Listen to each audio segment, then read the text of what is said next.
eto na.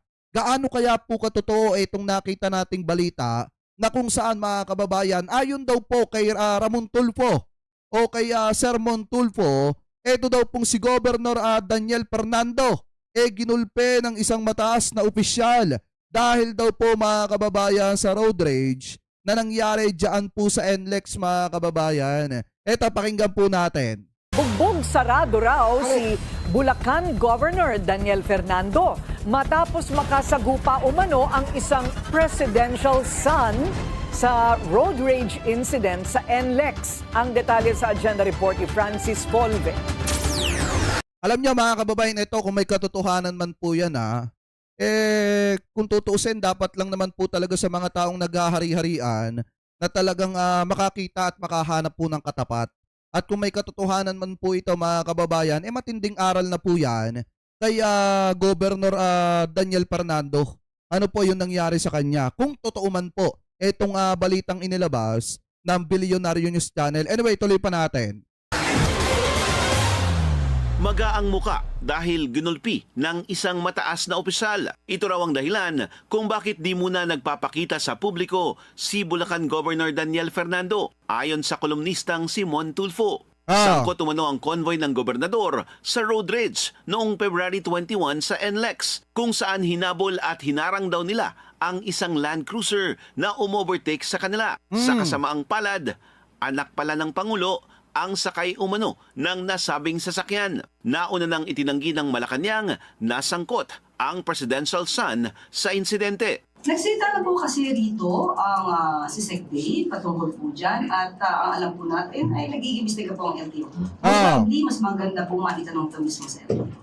Parang sinasabi ng Malacanang mga kababayan na ipauubayan nila sa kinauukulan kung ano yung lalabas sa investigasyon mga kababayan. Kasi nga patuloy pa rin naman talaga nag-iimbestiga ang LTO mga kababayan patungkol po doon sa nangyari na road rage. Anyway, tuloy pa natin. Hindi pinangalanan ni Tulfo kung sino ang nambugbog kay Fernando, pero hindi rin daw ang Pangulo o ang Presidential Security Command. Hindi rin daw alam ni PBBM ang sinapit ni Fernando. Nako! Wala po tayong informasyon dyan. Kung kanya po galing yan, nasolid na po sa kanya po rumitanong. Sumipot si Fernando sa isang seremonya sa Capitol Gymnasium, pero tikaw ang kanyang bibig patungkol sa umano'y road rage. Sabi naman ni Tulfo, diba dati mga kababayan kapag may issue po kasi etong si Governor Dan Fernando, naglalabas maaga pa lang. Naglalabas na po sila mga kababayan ng confirmation doon po sa mga isyung ibinabato kay Governor Dan Fernando. Pero ngayon kung mapapansin po ninyo nung natanong etong si Governor Dan Fernando, tikom po ang kanyang bibig patungkol po dun sa issue ng pangaharas ng kanyang mga convoy mga kababayan sa tao na nakasakay dun po sa Land Cruiser na hinarang po nila. Anyway, tuloy pa natin. madaling takpan ng black eye at pasa sa muka. Lalo na kung artista ka. Galing daw ang mga taga-showbiz dyan. Para sa agenda, Francis Polve, Billionaire News Channel.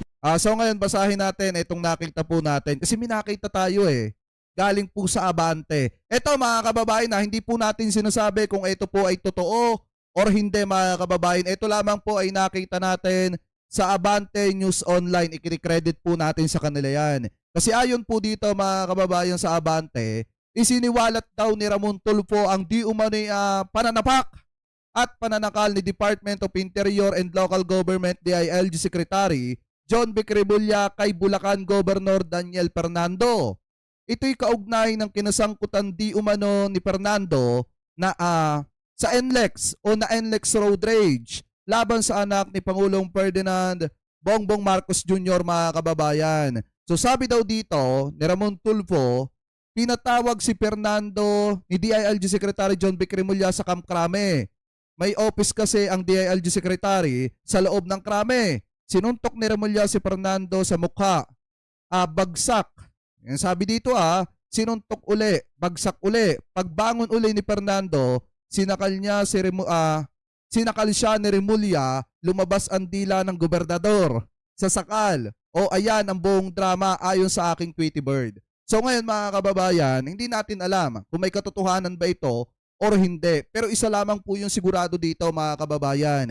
Kung ito man po ay may katotohanan, ito po ay aral na kay Governor Daniel Fernando, mga kababayan, na next time, wag silang maghari-harian sa kalsada kasi unang-una hindi naman kanila yon. Pangalawa, mga kababayan, kung hindi sila pinagkatiwalaan ng napakarami nating kababayang Pilipino dyan sa Bulacan, hindi naman sila magkakaroon ng kapangyarihan kung ano yung hawak nila ngayon. Kasi unang-una, di ba, dapat kapag ka ikaw ay public servant, lalo na kapag ka ikaw, mga kababayan, gobernador o kaya naman kongresista, senador, di ba dapat kayo yung mas nagpapakumbaba sa mga kababayang Pilipino natin. Kasi unang-una, ang boss ninyo kami. Di ba? Na nagtiwala at bumoto sa inyo. Dapat hindi kayo nagsisiga-sigaan sa daan. Dapat matuto kayo na lumugar kung saan kayo. Kasi kung wala ang taong bayan na bumoto sa inyo, hindi naman kayo maluluklok sa posisyon na hawak nyo ngayon. Ano po? So ngayon, mga kababayan, yan daw po yung kaganapan at nangyari sa Kamkrame. Kung may katotohanan man po yan. So ngayon, sabi pa dito sa nakita pa nating balita, galing po sa politiko. Kasi dalawang yung mga kababayan. Dalawa yung kinuna natin ng balitang yan. Yung politiko at saka po yung abante. Kasi sabi naman po dito sa politiko, Interior Secretary John Vic Remulla allegedly beat up Bulacan Governor Daniel Fernando following a reported road rage incident along the Northern Luzon Expressway or etong NLEX involving a son of Presidential Ferdinand Marcos Jr., mga kababayan. Yan po yung sabi dyan. So sabi pa dito sa isa pang balita na nakita po natin, basahin po natin. Ayan Sabi po dito, batay daw sa report ng ABS-CBN, GMA at Billionaire News Channel, abusado pala si Bulacan Governor Daniel Fernando kapag daw nasa NLEX. Ino-occupy ng 4 na sasakyan ng gobernador ang 4 na linya, mga kababayan, ng highway at walang pwedeng mag-overtake. Noong February 21, 2026, sinubukang mag-overtake daw, mga kababayan, ng isang sasakyan. Ang convoy pinahinto ang 10 bodyguard ni Governor Fernando, ang sasakyan ng binuksan ng bintana at nagpakilala, sakalang nila nalaman na anak ni PBBM yung sakay. Tinawag ni DILG Secretary John Vic Remulla si Governor Fernando at sinabing itigil ang ganoong gawain, mga kababayan. Kasi nga, ang nangyayari po kapag po sila nasa kalsada, nasa highway, mga kababayan, ino-occupy nila yung 4 na linya. Kung ang linya 5, baka inoccupy pa nila yung 5 linya, mga kababayan, at bawal dumaan yung iba, mga kababayang Pilipino po natin kapag mga ito ang nasa sa unahan. So hindi po magandang gawain yan ng isang politiko, lalo na at kayo ay pinagkatiwalaan ng mga kababayang Pilipino po natin. So ngayon, kung totoo man yung balita na kumakalat, mga kababayan, na tinuruan ng leksyon ni Secretary John Vic Remulla itong si Governor Daniel Fernando, talagang aral na po sa kanya yan, mga kababayan. Ano po, so ngayon ituloy pa natin. Sabi pa dito, sa isa pang balitang nakita po natin, mga kababayan, hindi na yan. Ito, sabi po dito kay Chubby Ma'am Maris, kinikredit po natin sa kanya yan basahin po natin. Kaya pala di lumalabas si Bulacan Governor Daniel Fernando dahil maga ang kanyang mukha, dahil ginulpi siya ng isang mataas na opisyal.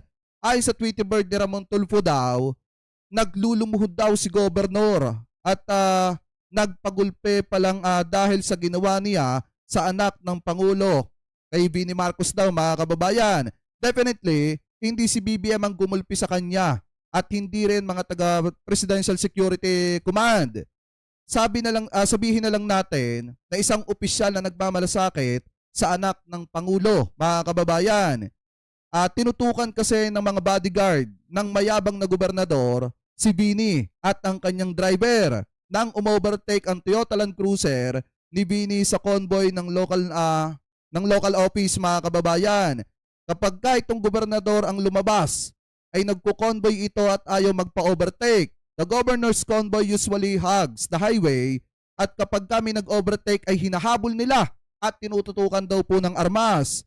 Ginawa nila ito kay Bini, kinuha nila ang lisensya at nang makita ang pangalan ay nagpulasan ang mga gago daw, mga kababayan. Humingi naman daw ng tawad ang gobernador sa Pangulo sa pamamagitan daw po ng sulat. At ayon daw po sa balita, mga kababayan, pinatawad naman daw ni PBBM ang gulpi saradong gobernador. Kaya kayong mainite ng ulo sa daan ay magbago na, baka kayo ay makakita ng inyong katapat mga kababayan. At kaya nga kung makikita ninyo, after po niyang insidente na yan mga kababayan, marami pa rin mga kababayan Pilipino po natin ang nagsasabi na napakabait daw at napakabuti ng ating mahal na presidente. Dahil nga, kung siguro anak ng iba yan, baka may kinalagyan si Gobernador. Di po ba? Lalo na kung gaganunin yung bunsong anak ninyo, harasin, tututukan ng armas, porket nag-overtake lang mga kababayan, talagang kung sa iba-iba yan, lalo na kung sa mga negosyante yan, baka may kinalagyan. Etong si Gobernador mga kababayan, buti na nga lang mabait, etong ating presidente, kasi sabi po dito sa balita, basahin po natin mga kababayan, ayon po dito, pasabog ni Montulfo sa isang drama, sinuntok ni Remulla si Fernando sa mukha, bagsak daw. Usap-usapan sa social media ang post ng broadcaster na si Ramon Tulfo matapos ikwento ang umania insidente sa pagitan ng bunsong anak ni Pangulong Ferdinand Bongbong Marcos Jr. at ni Bulacan Governor Daniel Fernando.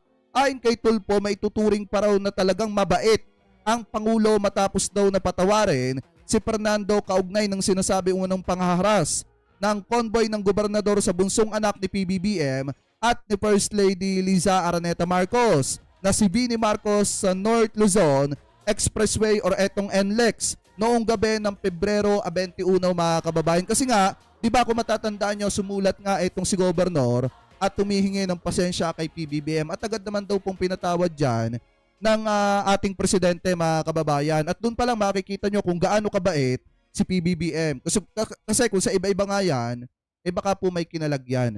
Ano po, kaya sana, doon sa iba natin mga kababayan Pilipino na mainitin sa kalsada ang ulo, kapag po may mga ganyang insidente mga kababayan, mas maganda yung nagpapalamang kayo. Ano po ng daan? Kasi unang-una, kahit mabagal naman, yung takbo mo, makakarating ka naman sa tirahan mo kung ikaw ay pauwi na. Mas maganda mga kababayan na bumabiyahe ka sa daan nang wala kang nakakaaway at ligtas yung pagbiyahe mo. Tsaka ang isa pa dyan mga kababayan, ito lagi ko naman sinasabi, kapag ka maayos yung pagmamaneho mo, hindi ka nakikipag-unahan sa kalsada, safe ka at safe yung lisensya mo. Lalo na ngayon, napakahigpit ng LTO mga kababayan. Pagka nabidyuhan ka, nasangkot ka sa road range, nakikipag-away ka, automatic pwedeng ma-suspended yung lisensya mo. At pag minalas-malas ka pa, malaki pa ang posibilidad na ma-revoke yung lisensya mo mga kababayan. Kaya nga yung driver ko, lagi kong pinagsasabihan, mga kababayan na wag makikipag-unahan o wag makikipaggigilan sa kalsada. Ano po? So anyway, mga kababayan, kayo po, ano po masasabi ninyo hingil po dito sa issue ng di umano mga kababayan, pagpapatikim daw ni Secretary John Vic Remulla ng kamao dito daw po kay Governor Dan Fernando mga kababayan. So comment below na lamang po kung ano po ang masasabi nyo hingil po dyan. Pegador, wala kang kawala. Pegador, kayo ay maganda. Pegador, galit sa masama. Pegador, ang sa inyo bebenga. Pegador, wala kang kawala. Pegador, kayo ay maganda. Pegador, galit sa masama.